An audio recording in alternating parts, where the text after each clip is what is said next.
నా పేరు సారా. నేను అబ్రహాము భార్యను. మొదట నా పేరు సారాయి. దేవుడు నా భర్తను పిలిచినప్పుడు నేను కూడా దేవుని యందు విశ్వాసం ఉంచి నా భర్తతో కలిసి అపరిచిత దేశానికి ప్రయాణమై వెళ్ళాను. నాకు చాలా సంవత్సరాలుగా సంతానం కలుగలేదు. అయితే దేవుడు వృద్ధాప్యంలో కూడా నాకు సంతానం కలుగు చేస్తానని వాగ్దానం చేశాడు.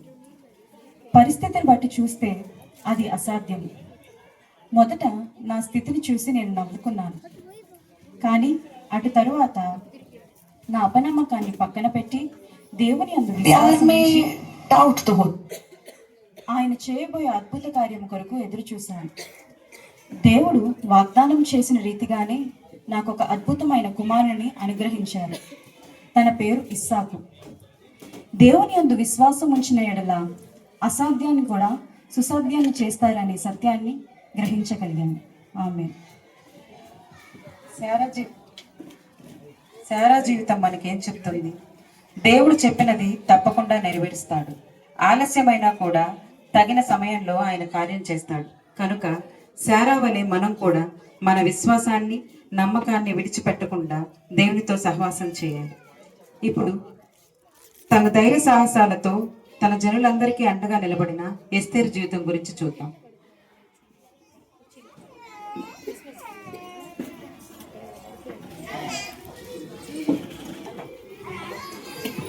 నేను ఎస్తేరు.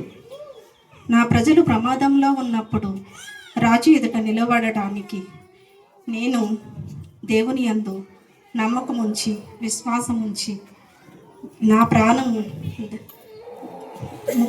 నా ప్రాణానికి ముప్పు ఉందని తెలిసినప్పటికీ దేవుని మీద నమ్మకం ఉంచి ధైర్యముగా నేను చనిపోవలసి వచ్చినా సరే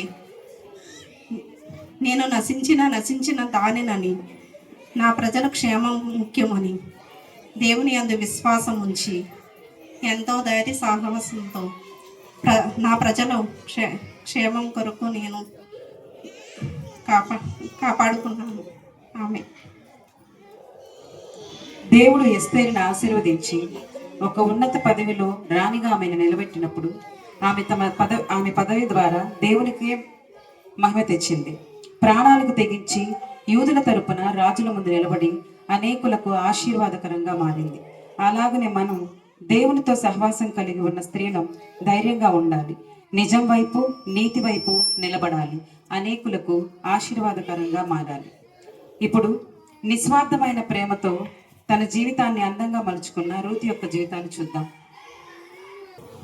నా పేరు రూతు. నేను మోయాబు స్త్రీని. ఇశ్రాయేలీయులైనటువంటి యూదురాలైన నయోమి నాకు అత్తగా వచ్చింది. అయితే నేను నా భర్తని, మామని, అలాగే నా మరిదిని అందరినీ పోగొట్టుకున్నాను. అయితే మా అత్త మమ్మల్ని వదిలేసి వెళ్ళిపోవాలని నిర్ణయించుకున్నప్పుడు నేను మా అత్తని వదలక ఆమెతో పాటే ఉండాలని నిర్ణయించుకున్నాను. ఎందుకంటే ఇశ్రాయేలు దేవుడు గొప్ప దేవుడు అని మా అత్తగారు అనేక సార్లు చెప్పారు. ఆయన ఆశీర్వదిస్తే ఎన్నటన్నిటికీ అది ఆశీర్వాదంగా ఉంటుందని నేను నిర్ణయించుకొని మా అత్తతో పాటు కదిలాను. అయితే మా తోడుకోడళ్ళు వెనుతిరిగి వెళ్ళిపోయింది. కానీ నేను మాత్రం మా అత్తని వదలకుండా నీ జనమే నా జనము, నీ దేవుడే నా దేవుడు, నా ప్రాణం పోయినా సరే నేను వదిలిపెట్టను, నీతో పాటే వచ్చేది, నన్ను నీతో రావద్దని చెప్పబాకు అని చెప్పి నేను మా అత్తను విడవకుండా ఆమెతో కూడా ఇశ్రాయేలు దేశానికి వచ్చాను. వచ్చిన తర్వాత దేవుడు నన్ను ఆశీర్వదించి చక్కని భర్తను అలాగే కుమారుని అనుగ్రహించి నా వారసత్వం ద్వారా యేసు ప్రభువే మా యూదుల్లాగా నన్ను చేర్చుకున్నాడు. అన్యురాలైనప్పటికీ కూడా నన్ను ఆయన చేర్చుకొని తన బిడ్డగా నిలబడుకున్నాడు. చూశారు కదా, రూతు ఏ విధంగా అయితే కష్ట సమయంలో కూడా తన అత్త దేవుడిని విడిచిపెట్టకుండా తన కష్టాన్ని ఆశీర్వాదంగా మార్చుకుంటూ మనం కూడా కలిమిలోను లేమిలోను, కష్టంలోను సుఖంలోను దేవుని వెంబడించి ఆయన రాజ్యానికి వారసులు అవ్వాలి. ఇప్పుడు దేవుని కృపకు పాత్రురాలైన ఎలిజబెత్ యొక్క జీవిత గాథను విందాం. నా పేరు ఎలిజబెత్. మేము వృద్ధ దంపతులమైనప్పటికీ సంతానం లేని వారమై ఉన్నాము. దేవుని వాగ్దాన రీతిగా దేవుని మీద మేము నమ్మకం ఉంచాము. ఆయన వాగ్దానం చేసిన రీతిగా మాకు యోహోను అని కుమారుని అనుగ్రహించాడు. మేమెంతో సంబరపడ్డాము. దేవుని కార్యాలు ఆలస్యమైనప్పటికీ శ్రేష్టమైనవి అనుగ్రహిస్తాడు. దేవుని ఆలస్యం వెనుక అద్భుతాలు చేయగలడు అని చెప్పడానికి మా జీవితం ఒక ఉదాహరణ. దేవుని సేవలో నా భర్తకు నేను ఎప్పుడూ విధేయురాలై సహాయురాలై ఉన్నాను. దేవుడు మాకు అనుగ్రహించిన శ్రేష్టమైన బహుమానము యోహానును బట్టి నేను గొడ్రాలు అను నిందను తొలగించుకున్నాను. ఆమేన్. విన్నారు కదా, దేవుడు వాగ్దానం ఇస్తే దానిని నెరవేరుస్తాడు. ఎలిజబెత్ ఎలాగైతే తన అచంచలమైన విశ్వాసంతో దేవుని కృపను పొందుకుందో మనం కూడా ఆయన ఎడతెగని విశ్వాసాన్ని కనపరచాలి. ఇప్పుడు వినయ విధేయతలకు సాదృశ్యంగా నిలిచిన మేరీ జీవితాన్ని గుర్చి విందాం. నా పేరు మరియా. నేను స్త్రీలలో ధన్యురాలను, ఆశీర్వదింపబడిన దానం. ఎలాగంటే నేను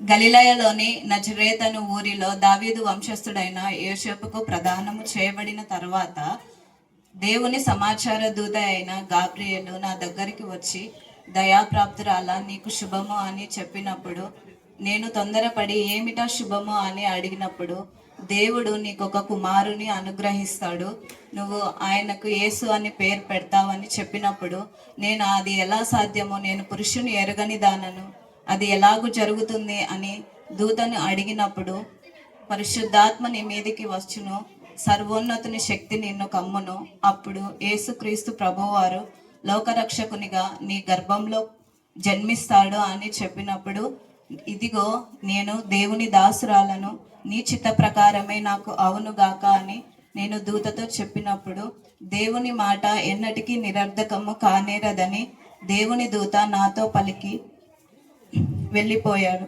తరువాత దేవుడు లోకరక్షకునిగా, పరిశుద్ధాత్ముడిగా, యేసుక్రీస్తు ప్రభువుగా నా గర్భంలో జన్మించి నన్ను స్త్రీలందరిలో ధన్యురాలను చేసి ఆశీర్వదించాడు. ఆమె. Thank you. ఒక కన్యక గర్భం ధరించి బిడ్డను కనడం అసాధ్యమైనది మరియు అనేక నిందలతో అవమానాలతో కూడుకున్న పని. అయినను మరియ దేవుని చిత్తం జరిగించడానికి సిద్ధపడింది. ఫలితంగా ఈ లోక రక్షకుడికే తల్లిగా మారింది. ఎంత ధన్యతో కదా. మనం కూడా మరియ వలె మన జీవితాలలో దేవుని చిత్తాన్ని గ్రహించి అది ఎంత కష్టమైనా సరే వినయంతో, ఓపికతో దానిని నెరవేర్చాలి. చూసారా ప్రజలారా, స్త్రీ ఒక బలహీనమైన ఘట్టమని సమాజంలోనూ సంఘంలోనూ చాలా మంది అభిప్రాయపడతారు.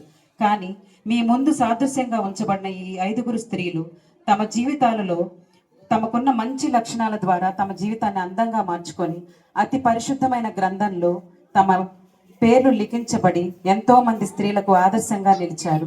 ఇలాగే మన సిలోయం బాప్టిస్ట్ చర్చ్లో స్త్రీలందరూ ఈ స్త్రీల వలె విశ్వాసాన్ని, ధైర్యాన్ని, ప్రేమని, కృపని, దేవుని పట్ల విధేయతని విడిచిపెట్టక దేవుని యొక్క రాజ్యానికి పాత్రులుగా అవ్వాలని, ఎంతో మందికి ఆదర్శంగా నిలబడాలని కోరుకుంటూ Siloam baptist church women fellowship. Praise the lord.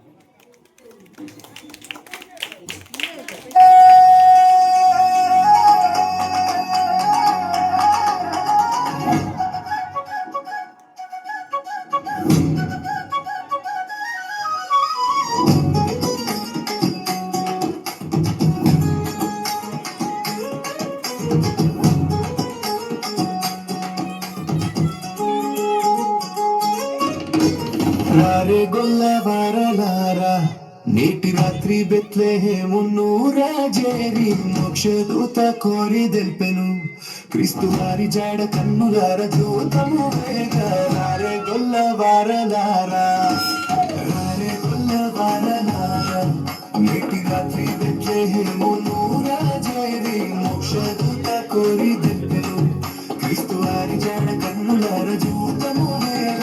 రారే గొల్లవారలారా, రారే గొల్లవారలారా, నేటి రాత్రి బెత్లెహేమును రాజేరి. రారే గొల్లవారలారా.